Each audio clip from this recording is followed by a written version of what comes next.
성경을 보게 되면은 감사에 관한 내용들이 상당히 많습니다. 그 중에서도 시편은 감사의 정점이라고 말할 수 있습니다. 가장 많은 감사들이 이 시편 가운데 등장을 합니다. 마치 이 보물함 같아요. 보석함 같아요. 열어보면 그 안에 감사의 보석들이 얼마나 많은지 몰라요. 그 보석들 하나하나가 우리 성도들의 가슴에 더해지는 여러분의 것이 되는 은혜가 있기를 바랍니다. 시편만 그런 것이 아니에요. 바울 서신도 그래요. 바울 서신을 찾아보면은 감사에 관한 그런 고백들이 상당히 많습니다. 골로새서 3장 15절 말씀에 너희는 또한 감사하는 자가 되라. 데살로니가전서 5장 18절 말씀에 우리가 너무나 잘 알고 있는 범사에 감사하라. 에베소서 5장 14절에서도 오직 감사하는 말을 하라라고 하면서 바울은 이 바울의 서신을 통해서 감사의 부분을 상당히 많이 이야기합니다. 그런데 바울 서신의 그런 감사의 부분들은 기억이라는 것과 상당히 연결되어 있습니다. 감사의 부분을 하면 우리가 떠올라야 되는 것들이 있는 거예요. 감사는 그냥 입으로 하는 것이 아니고 감사는 노래로 하는 게 아닙니다.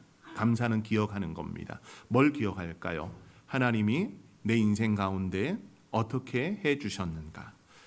바울은 로마서에서 또 고린도전서에서 에베소, 빌립보, 골로새 여러 곳에서 이 감사와 기억이라는 것을 연결을 하고 있습니다. 성도 여러분들의 올 한 해는 어땠습니까? 계속해서 우리가 감사에 관한 말씀을 쭉 듣고 있지만 감사라는 말에 우리는 마음 없이 그냥 말로 감사할 때가 참 많습니다. 5월달은 가정의 달입니다. 5월 8일 어버이날이었죠.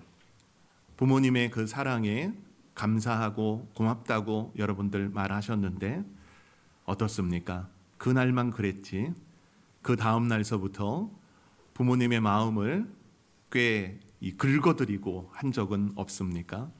부부가 서로 사랑해야 된다. 5월 21일 부부의 날이었는데 어땠습니까? 그날은 사랑했지만 그 다음 날서부터 바가지 긁고 서로 싸우고 하지는 않았습니까? 우리는 어떤 날이 지나면 그 날을 지키고 기념하는 것은 잘하지만은 그 다음 날이 되면 그런 많은 기념들이 효과가 떨어지는 것을 우리는 보게 됩니다. 감사도 마찬가지인 것 같아요. 감사도 마찬가지인 것 같아요. 감사절이라고 할 때는 감사해야 된다는 걸 잘 알고 기억하면서 그렇게 감사한다라고 말하지만은 다음 날이 되면 감사보다는 불평과 원망과 짜증 섞인 말들이 우리 안에서 나올 때가 얼마나 많이 있습니까? 어떤 분들은 그럴 거예요. 감사하고 싶은데 목사님 올 한 해를 되돌아보세요. 감사할 만한 것 같지 않아요. 정치의 부분만 봐도 작년 이 계엄이 선포되고 하면서 정세가 얼마나 혼란스러웠고 또 경제적으로는 얼마나 힘들었고 환율은 치솟고 모든 것이 막 바뀜 가운데 감사가 되는 것들이 별로 없어요. 가족들 안에 갈등이 있었던 것 여전히 해결되지 않고 더 골이 깊어졌고 건강은 분명 건강했는데 갑자기 병원 갔더니 몸이 상당히 많이 안 좋아졌다. 수술해야 된다. 이런 말들을 들었어요. 회사에서는 정리해고니 또 희망퇴직이니 이런 것을 말하면서 점점 나를 압박하고 있어요. 관계도 사람들과는 굉장히 좋았는데 그 관계들마저 소원해져 가지고 사람과 사람이 또 친구였던 그 관계가 얼굴조차 보기 싫은 그런 관계가 돼버리고 말았어요. 계획했던 것, 올해 이런 것들을 계획했는데 계획했던 것들마다 족족 어그러졌어요. 소망했던 것은 하나도 나에게 이루어진 게 없어요. 목사님 이런 상황에 어떻게 감사해요? 여러분들의 이야기 아닙니까? 우리의 이야기고 또 나의 이야기며 이 세상을 사는 많은 사람들의 이야기일 겁니다. 그런데 우리는 여전히 매일매일의 삶이 불안하고 또 걱정을 가지고 미련을 갖고 아쉬움을 가지고 사는 삶인데 여러분들 그것이 끊이지 않습니다. 이것이 끊이지 않는 이유 무엇일까요? 무엇 때문에 그런 걸까요? 분명 이 11월은 교회 안에서 감사의 계절이라고 말하면서 감사의 그런 찬양들을 얼마나 많이 불렀는데요. 감사보다는 너무나 희미해져가는 내 삶에 베풀어 주신 은혜를 우리가 잃어버리고 살 때가 너무나 많습니다. 그런데 오늘 바울은 우리 이런 감사하며 살아가는 심령을 향해서 이런 말들을 합니다. 너의 존재 자체가 그리스도와 연합함 가운데서 그 자체가 감사의 표현이 돼야 된다라는 겁니다. 감사는 예수 그리스도 안에서 새로운 존재로 살아가는 삶이라는 것을 바울은 이 갈라디아서 2장 20절 말씀을 통해 이야기합니다. 여러분, 참된 감사는 어디에서부터 시작될까요? 그리고 어떻게 흘러가는지 우리가 이 갈라디아서 2장 20절 말씀을 함께 나누면서 또 성찬에 임하는 믿음의 성도들 되기를 소망합니다. 갈라디아서 2장 20절 말씀은 여러분들이 암송하시는 분들이 상당히 많을 거예요. 물론 단어 몇 개 틀린다고 해도 괜찮습니다. 이 말씀에 관한 내용, 갈라디아서 2장 20절은 바울 신학의 정수라고 말할 수 있습니다. 그는 이 고백 속에 여러 어려움과 또 난관을 가지고 있는 그 상황에 예수 그리스도의 그 복음의 역사가 사람을 어떻게 바꿨는지를 잘 이야기합니다. 갈라디아서 같은 경우는 바울의 서신 중에 가장 먼저 쓰여진 서신이라고 이야기합니다. 갈라디아에 있는 이런 교회들에게 보낸 편지지만은 이 편지는 그저 읽고 회람하는 그런 서신을 넘어서 로마서와 연결되는 교리 서신이기도 합니다. 다른 복음은 없다라고 하면서 오직 예수 그리스도의 그 십자가와 부활의 복음만한 우리는 따라야 한다라는 것이 이 갈라디아서의 하나의 맥이기도 합니다. 바울이 복음을 증거했던 그 시대에는 너무나 바울은 어려움 가운데서 복음을 전했습니다.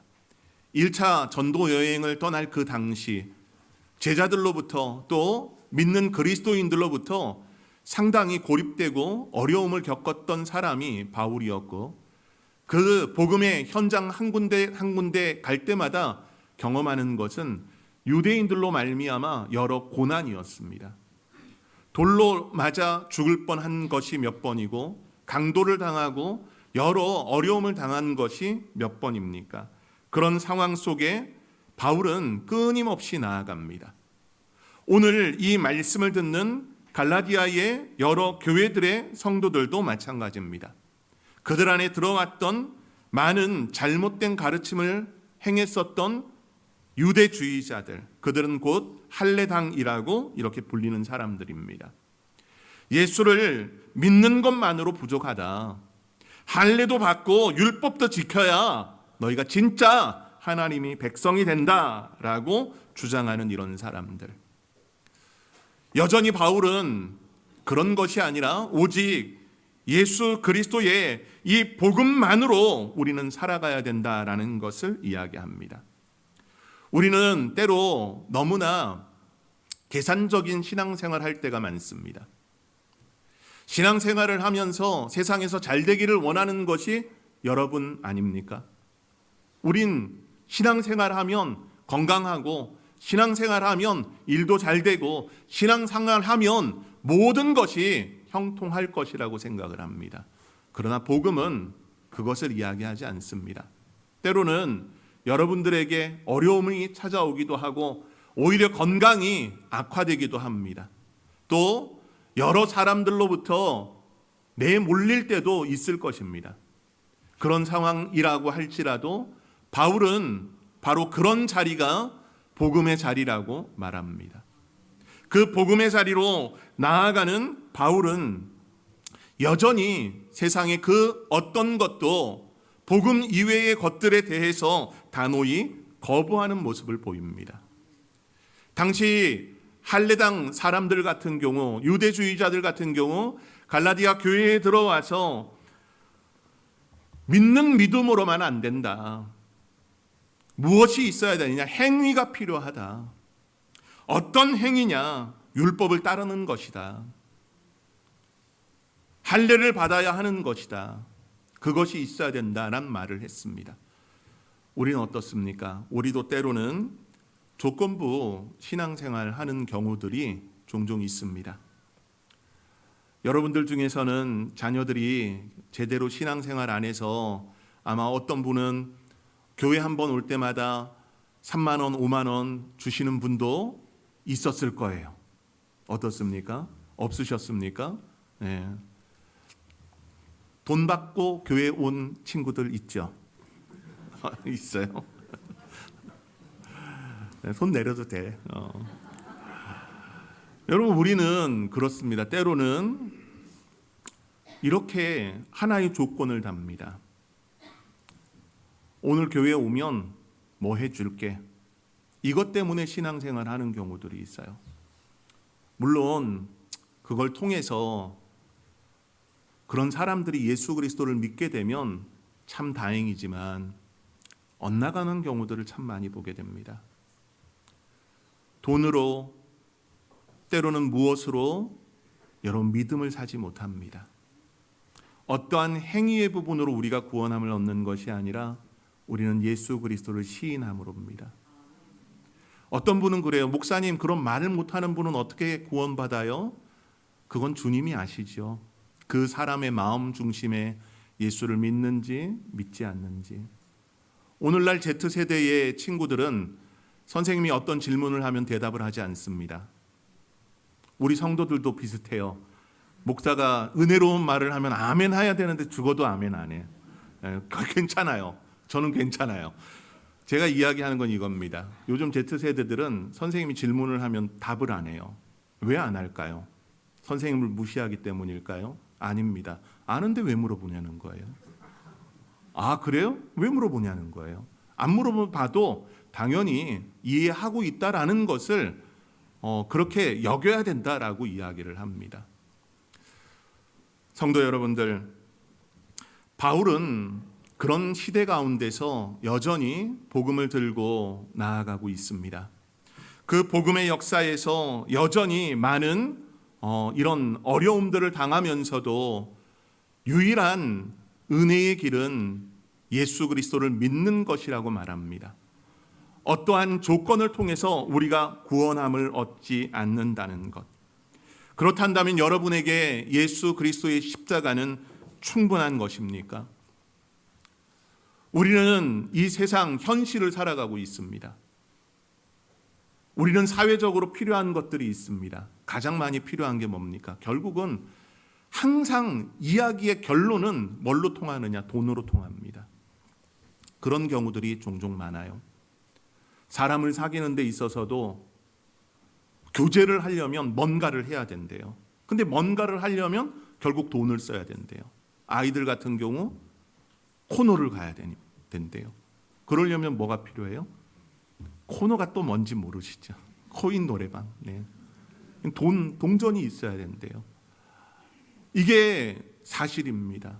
여러분들이 어딜 가려고 하면은 그냥 나갈 수 있습니까? 우리가 구미역만 간다고 해도 여기 교회에서 걸어서 가는 분 없을 거예요. 뭘로 갑니까? 차 타고 가야죠. 그럼 뭐가 필요해요? 버스를 타려면은 버스비가 필요하고, 차를 타고 가려면은 기름값이 필요하고 한 것 아니겠습니까? 우린 자꾸 이런 것들을 요구합니다. 복음이면 충분하다고 했는데 때로는 충족되지 않는 부분들. 분명 예수 그리스도의 십자가, 그분의 십자가, 그분의 죽음, 그분의 부활하심이 충분하다라고 우리가 말을 하지만 때로는 우리가 현실을 살아가면서 복음 위의 것들을 논하려고 하고 더 채우려고 할 때가 너무나 많습니다. 바울은 그런 부분에 자신의 부분을 예수 그리스도의 십자가에 매답니다. 이 본문을 보게 되면은 내가 그리스도와 함께 십자가에 못 박혔다라고 합니다. 나는 그리스도와 함께 이미 못 박혔습니다라고 말하는 거예요. 2000년 전 바울이 예수 그리스도의 십자가를 봤는지 보지 못했는지 몰라요. 하지만 예수님에 대해서는 바울은 믿지 않는 자였지만은 다메섹 그 길에서 예수 그리스도를 만나며 그의 인생은 완전한 전환을 이룹니다. 그 전환을 이루면서 바울이 말하는 것은 이제 내 삶은 또 나의 것이 아니라는 것을 분명히 선언하는 것이 이 갈라디아서 2장 20절의 말입니다. 나의 것이지만 내 것이 아니랍니다. 나와 함께 그리스도께 내가 함께 못 박혔다라고 말합니다. 이것은 자기의 육체를 십자가에 못 박았다는 것이 아니에요. 자기의 가지고 있었던 모든 자아들, 자기의 사상들, 종교, 공로, 자랑, 모든 것을 다 예수 앞에 내려놨다라는 것을 말합니다. 성도 여러분들은 예수 앞에 모든 것을 내려놨습니까? 이건 존처럼 되지 않는 겁니다. 너무나 쉬운 말처럼 보이지만은 여러분 우리 그렇지 않아요. 현생을 살아가면서 우리에게 필요한 것들이 얼마나 많습니까? 제가 돈 부분만 이야기했지 다른 것 여러분 얼마나 머릿속에 많이 자리 잡고 있습니까? 어떤 아이들에게는 남자친구, 여자친구가 나의 하나의 우상처럼 내 안에 자리하고 있을 수도 있고요. 돈만 그런 것이 아니라 직장, 학업, 학교, 또 더 나가서 결혼의 모습, 자녀의 모습, 모든 것에 이르기까지 우리는 분명 예수 앞에 내려놓지 못하는 것들이 있습니다. 이걸 내려놓는 것이 얼마나 힘든 일입니까? 바울은 이것을 내려놨다라는 겁니다. 우리는 마치 아이 같아요. 예전에 제가 저희 아이들 이야기했죠. 실험을 해봤어요. 첫째 아이에게 사탕 하나를 줬습니다. 까서 입안에 넣어요. 그리고 두 번째 사탕을 줍니다. 두 번째 사탕을 까서 아이에게 주면 어떻게 반응할까요? 어떻게 반응하겠습니까? 여러분이라면. 입안에 하나 먹고 있어요. 여자아이들 같은 경우 저희 집 아이만 그런 게 아니라 많은 아이들이 좀 그런 것 같아요. 여자아이들 같은 경우 주면은 나 먹고 있다고, 아빠 먹으라고 이렇게 합니다. 아니면 엄마 먹으라고 합니다. 근데 싼 애들은 달라요. 어떻게 다를까요? 저희 집 막내는 참 특이했어요. 하나를 먹어요. 그리고 까서 줘요. 그럼 하나를 받아요. 그리고 줄까요? 안 줄까요? 안 줘요. 그리고 또 하나를 까서 줘요. 그럼 어떻게 할까요? 받아요. 두 손에 가 있어요. 누구 줘야 되잖아. 안 줘요. 그리고 또 하나 까서 줘요. 그럼 어떻게 할까요? 입에 있는 거 버리고 그거 받아서 다시 먹습니다. 이게 우리 모습이에요. 제가 저희 아이 이야기했는데 저희 아이만 그런 게 아니더라고요. 유튜브에서 그거 실험한 엄마 아빠가 있더라고. 근데 이 모습이 딱 우리의 모습이에요. 내려놓기보다는 더 채우려고 하는 모습. 나의 자아, 나의 상급, 나의 것이라면은 하나도 포기하고 싶지 않은 게 우리의 모습입니다. 하지만 바울은 그 모든 것을 포기하며 모습을 보입니다. 왜 그럴까요? 답은 아주 간단합니다. 답은 아주 간단해요. 바울 안에 예수 있기 때문입니다. 여러분 안에 예수님 계십니까? 왜 목소리가 기어 들어가요? 여러분 안에 예수님 계십니까? 아멘이라고 또 안 하면 옆 사람이 나 예수 안 믿는 걸로 또 오해할 수 있으니까 또 크게 또 아멘 하는 거 봐. 여러분 안에 예수 있습니까? 여러분, 진지하게 우리가 이 질문을 한 주간 동안 던져보길 원합니다. 내 안에 예수가 있는지. 나는 교회 다니니까 그리스도인이야. 나는 헌금 생활 하니까, 나는 새벽 기도 하니까, 나는 성경 읽으니까. 여러분, 가짜 그리스도인입니다.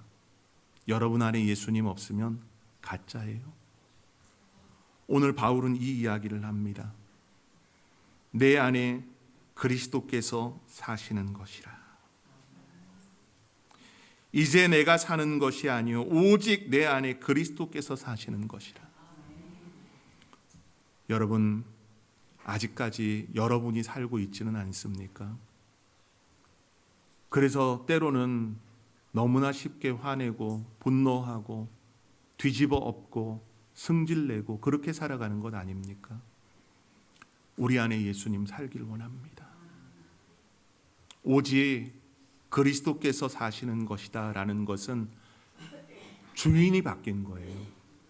누구로 바뀐 겁니까? 바울에서, 예전엔 바울에서 바로 예수님으로 바뀌었다는 걸 이야기하는 겁니다. 우리 안에 주인은 여전히 나인 경우들이 너무나 많습니다. 저는 여러분 안에 예수님 살길 원합니다. 그 예수님이 사는 길은 여러분을 비우는 방법밖에 없어요. 때로는 내려놓을 수 있어야 됩니다. 때로는 포기할 수 있어야 됩니다. 때로는 우리가 모든 것을 비울 수 있어야 됩니다. 그래야 하나님이 내 안에 성령을 통해서 역사하시고 능력을 더해 주시고 그 사랑으로 채워주신다는 겁니다. 내 걸 배설하지 못하니까 들어오지 못하는 거예요. 여러분, 체해 보셨죠? 뭘 먹다가 체해 보셨죠? 체하면 어떻습니까? 뭘 먹고 싶어도 안 들어가요. 그거 다 내보내요. 그때 우리는 그럼 어떻게 해야 됩니까? 비움의 작업을 해야 되는 거예요. 체했을 때는 내 안에 위에서부터 밑에까지 가득 차 있는 것들을 다 배설해야지 되는 거예요. 그래야 나의 체함을 고칠 수 있는 겁니다. 여러분 안에 주님의 것들로 채워지길 원하십니까? 그렇다 한다면 비우십시오. 그리고 예수로 채우십시오. 예수로 채우며 살아가는 그 인생은 다름 아닌 믿음에서 사는 인생입니다. 본문의 마지막 20절 후반의 말씀을 보니까 자기 자신을 버리신 하나님의 아들을 믿는 믿음 안에서 사는 것이다 라고 말씀합니다. 믿음 안에서 산다는 것은 단지 마음으로 믿는 게 아닙니다. 믿음으로 살아가는 삶, 매일의 선택과 또 가치와 그 방향이 하나님을 향해 서 있는 삶을 말하는 것입니다. 믿음은 여러분들의 노력의 대가가 아닙니다. 믿음은 감사에 대한 반응입니다. 성도 여러분들, 그리스도께서 여러분들을 위해 주신 모든 것을 받아들이는 것이 믿음입니다. 그 믿음으로 살아가는 삶이 바로 감사입니다. 우리 성도 여러분들이 그 감사의 마음, 오늘만이 아니라 매일매일에서 그 감사함을 되새기면서 참된 믿음의 사람, 즉 그리스도를 따르는 그런 믿음의 사람으로 나가는 역사가 우리 온 성도 여러분들에게 있기를 바랍니다. 여러분, 예수님 한번 생각해 보십시오. 예수님은 여러분이 져야 할 형벌을 대신 지신 분입니다. 여러분이 감당할 수 없는 죗값을 치르신 분이며 내가 살아야 할 삶을 사셨고 내가 죽어야 할 죽음을 사신 분입니다. 그분이 바로 예수님입니다. 이 은혜가 우리로 하여금 감사를 드리는 삶으로 이끄는 겁니다. 여러분, 성찬은 그 은혜를 기억하는 자리입니다. 오늘 이 설교가 마치면 이제 성찬을 하게 됩니다. 여러분, 성찬 세례받았다고 다 우리는 떡을 떼고 잔을 마십니다. 근데 그 안에 하나님의 은혜를 기억하십시오. 그리고 그리스도와 연합한 삶을 사십시오. 오늘 이 떡과 잔을 먹는 것으로 여러분 안에 채우는 것으로 끝나는 것이 아니라 주님을 온전히 따르는 성도의 삶으로 여러분을 위해 찢기신 몸, 흘리신 피를 기억하며 나가는 귀한 우리 믿음의 온 성도 여러분들 되기를 간절히 소망합니다.